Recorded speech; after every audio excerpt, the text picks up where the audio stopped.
Good morning students. जमनी दाल के YouTube channel JLC Hajipur पर आपका स्वागत है।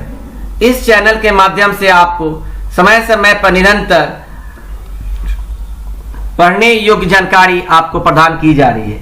आज के वीडियो में तुरती पत्थर कविता का भावार्थ या सारांश लिखा गया है, यह बतला रहे हैं। उसे ध्यान से पढ़ें और नोट कर लें, क्योंकि यह कविता आपका प्रवेशिका, स्नातक सभी कक्षाओं में बहुत इंपॉर्टेंट है। यह कविता सूर्यकांत त्रिपाठी निराला जी द्वारा लिखित कविता है।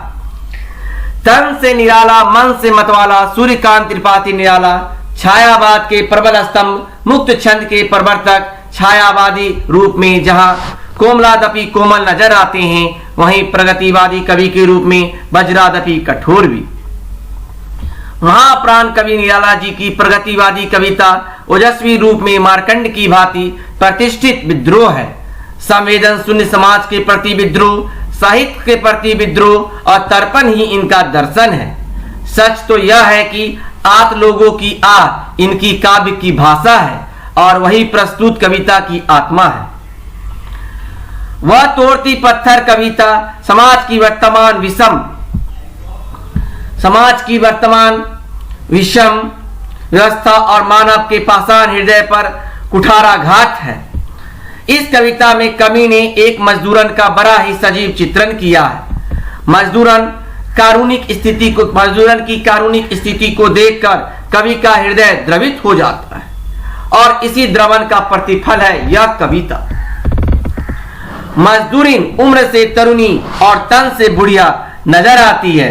जिस चेहरे पर श्रृंगार के साधन सुहायमान होना चाहिए था, उस चेहरे पर पसीने के टपकते बूंदे, वस्त्र विहीन तन और नर कंकाल स्वरूप कवि को अनायास ही आकर्षित कर देता है। कवि का भावुक हृदय इस व्यवस्था पर द्रवित हो जाता है, परंतु समाज के क्रूर पाषाण हृदय का हृदय कहां द्रवित होता है। वास्तव में तो यह समाज ही उसके हाथों में मेहंदी रचाने के बदले गुरु हथौड़ा उठाने को विवश किया है। इलाहाबाद के पथ पर इस मजदूरन के साथ समाज ही नहीं, प्रकृति भी मुंह मोरी दिखाई पड़ती है। जेठ की सघन दोपहरी में चिलचिलाते धूप में अपत पेड़ के नीचे बैठी वह मजदूरन इस क्रूर मजाक का आदी हो गई है। वृंद ने भी सची कहा है, सबल सहाय सबल को, निर्बल को न सहाय, पवन जलावत आग को दीपी देत बुझाए। कविता में भी स्पष्ट रूप में लिखा है चल रही थी धूप गर्मियों के दिन, दीवा का तमतमाता रूप, उठी झुलसती हुई लू, हुई जलती हुई भू, गर्द चिंगारी छा गई, प्राय हुई दोपहर, वह तोड़ती पत्थर। सड़क के किनारे मजदूरन पत्थर तोड़ रही है और दूसरे किनारे पर फूलों से सजी गगनचुंबी अट्टालिका इसी की मजदूरी का परिणाम है, लेकिन वह इसकी छाया से कोसों दूर है। मजदूरीन का तो नसीब ही मानो यही है।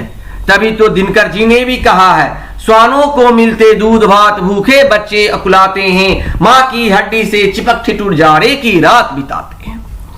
इस कविता में अट्टालिका दूसरा कुछ नहीं है, समाज के शोषक वर्ग का प्रतिनिधित्व करता है और मजदूरन शोषित वर्ग का।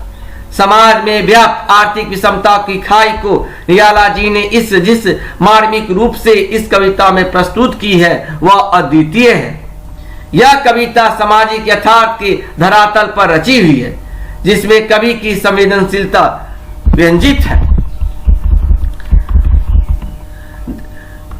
कवि कविता में स्पष्ट रूप से कहते हैं, देखते देखा मुझे तो एक बार, उस भवन की ओर देखा छिंदतार, देख कर कोई नहीं देखा मुझे इस दृष्टि से, जो मार खाई रोई नहीं सजा सहज सीतार। सुनी मैंने वह तहीं सुनी, वह सुनी झंकार, एक क्षण के बाद वह कांपी सुगर, ढुलक माथे से गिरे शिकर, लीन होते गर्म में फिर ज्यों का मैं तोड़ती पत्थर। यह लाइन बहुत मार्मिक लाइन कवि ने लिखा है। वह मजदूरन बार बार अपने गुरु हथौड़ा, भारी हथौड़ा से मार रही है और पसीना पोंछते हुए कह रही है, अपने नसीब को कोस रही है। तो यह कविता आपके लिए बहुत ही आवश्यक है। यदि वीडियो अच्छी लगी हो चैनल को सब्सक्राइब करें, वीडियो को लाइक करें। धन्यवाद।